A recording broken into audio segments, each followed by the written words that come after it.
Welcome to the motherfucking lady. We're covering today's top boxing news. Ow! It's going to be a busy day for me, and it's funny because, like I said, everyone's aware that the first it fell through, and I was like, wow, have I lost the opportunity? Because mandatories can come up, and she could have gone elsewhere, but always say the Lord's timing is better than the one we planned, and the fact that it came on Easter Sunday confirms that it was God's hand on it the whole time. So I'm grateful beyond measure. How do you compare Mayeli Flores to the likes of Lefebvre, Mercado, and stylistically a completely different fight? It's my hardest fight. I always say that every fight's my hardest fight. That's kind of how I look at it. But she's complete opposite, especially to Lefebvre, because she was about Tam's height, was laughing to take a photo, and then Flores is shorter than me, but she makes it work for her. She's relentless, she's non-stop, she's Mexican, we know what that brings in itself, and she's coming for every belt in the division like I am, so that in itself is another sort of thing I have to be aware of, but I've got to be 110% of myself, and I know I will be, and I believe that's enough to beat anyone.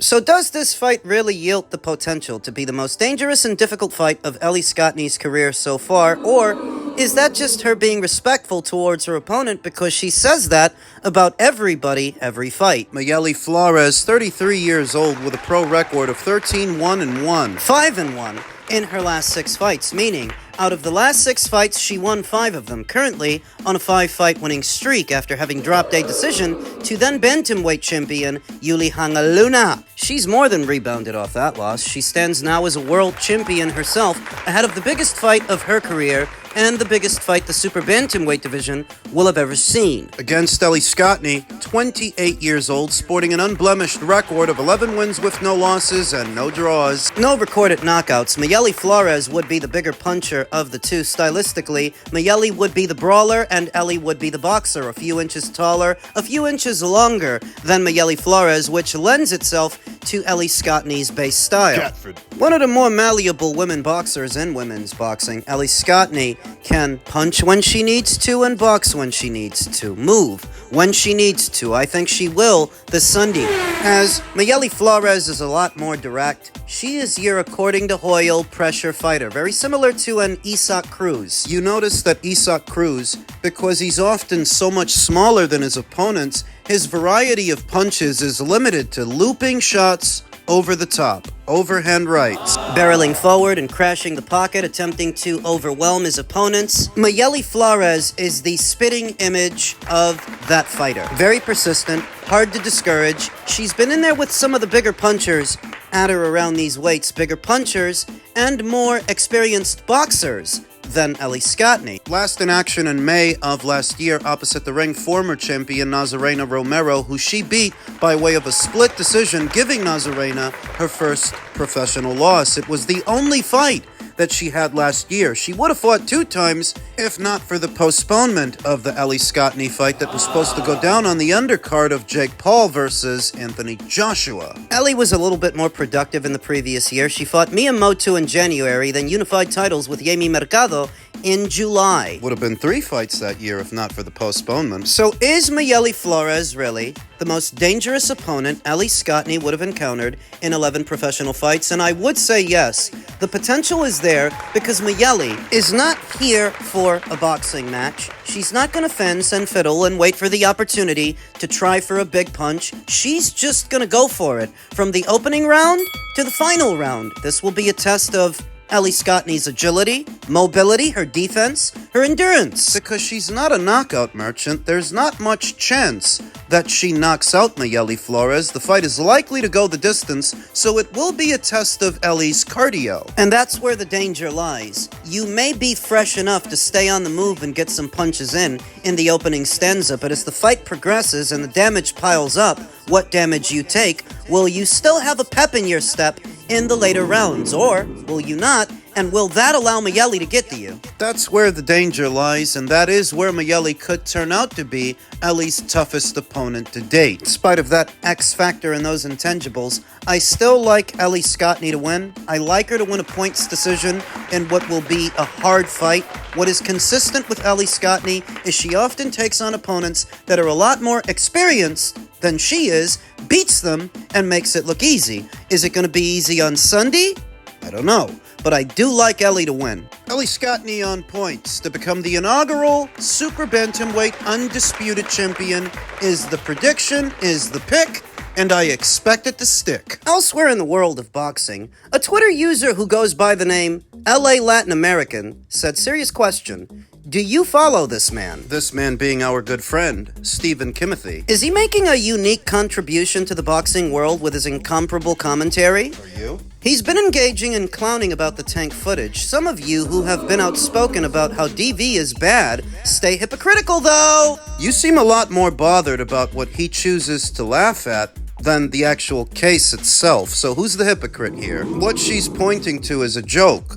A joke that somebody else made, not even Steve Kim. That's our old buddy, Mr. T, on Twitter known as Mr. Yellow. Mr. Yellow said, finna switch up pulling broads out of the Whole Foods from behind the register? About the Gervonta Davis situation. It's not even a joke that Steve made. Steve laughed. Because at this point, you kind of have to. How many times over how many years have we seen Gervonta Davis end up in situations just like this one that show he is a serial woman beater? I would have thought this broad would have spent more time castigating the people that are defending Gervonta Davis, not Steve Kim for laughing at a joke. She called him a racist. Point me in the direction of anything racist that Steve Kim said or anything that Steve Kim did. A guy who goes by the name Boxing with Jay said, Steve Kim is also a known racist in the boxing world. I used to support his podcast and even donated at times, but when I found out, I cut all that off. Known racist, he says. Point me in the direction of something racist that Steve Kim said or did. Louis Alvarez said, I used to follow him because he knows his boxing stuff, and I've read him since my college days, but then came the racist rhetoric, and I unfollowed. Point me in the direction of something racist that Steve Kim said or did. Because I don't know Steve Kim to be a racist, where you guys claim that he's a known racist. The only thing I know is that you guys are calling him that, but you're not substantiating it, as libtards often do, and that's what these people are. Libtards. Leftist loonies who make all kinds of accusations about you if you don't fall in line with their morbid purview of the world and of this country. I know Steve Kim to mix and mingle and chat it up with every kind of boxing fan and every kind of boxing scribe you can think of. Mexicans, Dominicans like myself, black folks and white folks, Orientals. I believe that Stephen Kimothy is one of the last real journalists left in the sport of boxing. Not a suck-up like you guys kissing ass for access. Can you come on my podcast? Another lunatic leftist that goes by the name Lucha Lily said, boxing people love this man. LOL. And you can't stand it. How do you think you appear to the rest of us by making a baseless accusation about Steve Kim that none of you can substantiate? Do you think that your word means so much that you can just call him a racist and everybody's gonna go with that? Well, that's how they try to cancel you. They call you a racist, hoping that will galvanize the boxing community at large to rise up against you, except it's been done so many times to so many people.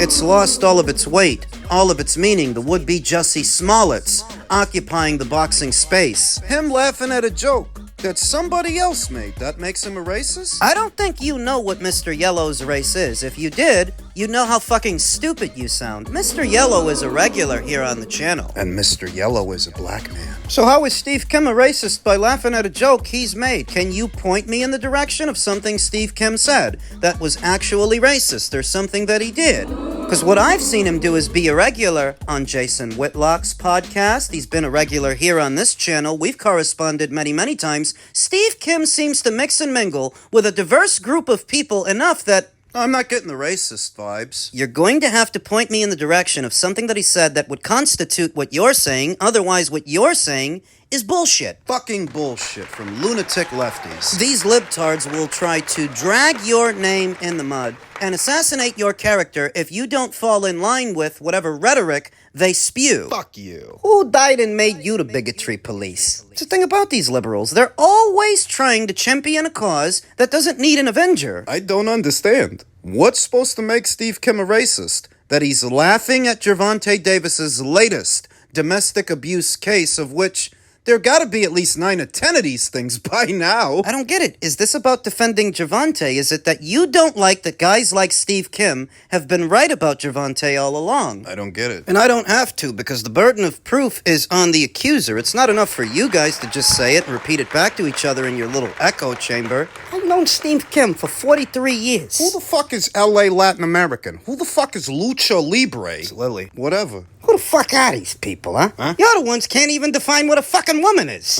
I identify as a can of Clamato. Your regular purviews on the world and politics are so far left, so bizarre, I can't take your word on anything. I don't think anybody should. I wouldn't take it from them. Elsewhere in the world of boxing, former champion Tszyu talks learning and wants to show improvements versus Dennis Nurdja. The 31-year-old hopes for a more impressive showing and conclusive ending against Albania's unbeaten contender, Dennis Nurdja, 20-0 with 9 KOs, while headlining another show down under at Wollongong's Wynn Entertainment Center, less than an hour away from the suburb of Rockdale, where he resides. The fan favorite was dominant but often one-paced against Anthony Velasquez on December 17th. Judging from his comments after an opening workout last week, there's a method behind this new routine. This camp has been completely different because I've had to learn different things, methods, game plans, technical and tactical stuff, Tszyu said in a press release. Looking back on some of my old sparring, I was sometimes a sitting duck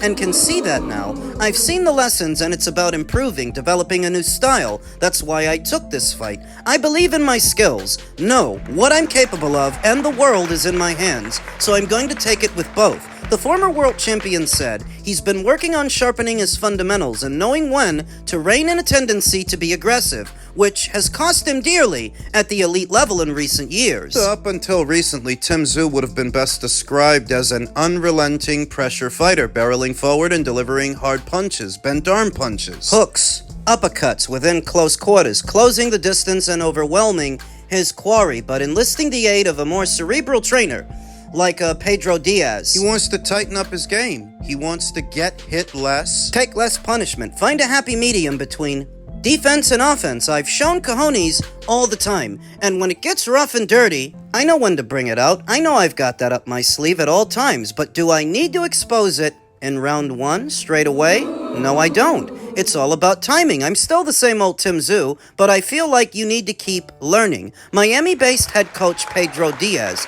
who he announced as his new trainer back in October, joined camp earlier after being busy helping Noel Mikhailian win back the WBC Cruiserweight title from Badu Jack on December 14th. Diaz said the additional time has deepened their work technically, and they're excited to see what more he has in store. While chief among the new team in Tszyu's rebuild phase, these comments are in direct contrast to the concerning mood we saw 8 months ago after a more decisive ending against Sebastian Fundora in what was their second fight. Everyone knows he is a great boxer. He has amazing discipline, and because he is, and we have a clear plan, we have already been able to achieve great things together, Diaz said. Tim was able to show new tools against Velasquez, prove that he's not just someone who goes into the ring to fight. He showed he can box as well, worked very well with his lead hand, and went 10 rounds at a very high level. He has grown a lot and is still has exciting things to show the boxing world. We're always working on the best tools he can use to get the best result. He is fast and a strong boxer,